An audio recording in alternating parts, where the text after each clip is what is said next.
Shana, you're up next. How do you see it when it comes to cost? These three have very different ways of going about managed futures. I'm going to give a negative score, negative mark for DBMF in that it is a replication strategy. It is not a managed futures strategy. It is replicating managed futures, and I am not a huge fan of replication strategies. Some of them work. This one does pretty well.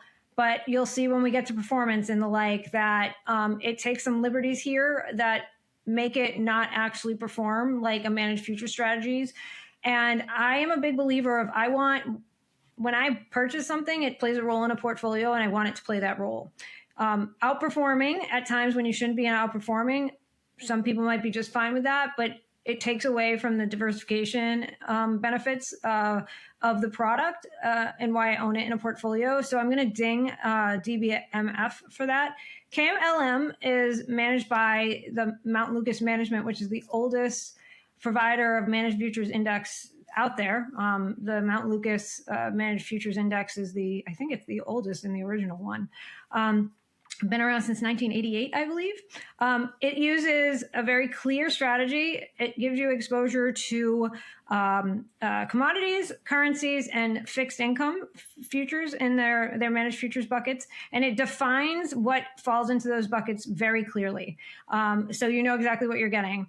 DBMF is the only one of the three that includes equity in that mix. And that actually makes it not managed futures. That makes it systematic trend and global macro. And so it is not managed futures. And it is why it's being dinged a little bit here. It's calling itself managed futures, and it's actually a global macro strategy. And I don't feel like this is the time or place to go down the rabbit hole on what the difference between a systematic trend global macro fund and a managed futures fund is, but just trust me on this one, they are not the same thing. Style drift. Style drift, but also they make a lot more bets on a lot more different areas of the market and are really driven by trend in a way that managed futures is a little different, where it tends to stick with things that trade in a futures exchange that are not equity. CTA is a slightly more diversified managed futures funds where it brings in interest rates into the mix, which I think is really interesting. And it also brings metals into the mix, which is something you don't get with KMLM.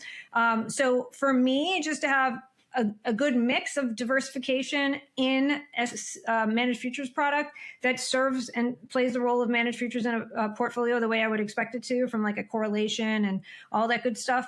CTA is my winner. But of the battle categories, KMLM is the most pure managed futures, and DBMF it's a completely different animal, and it's not actually managed futures, and is also a replication strategy. So I'm dinging it for that.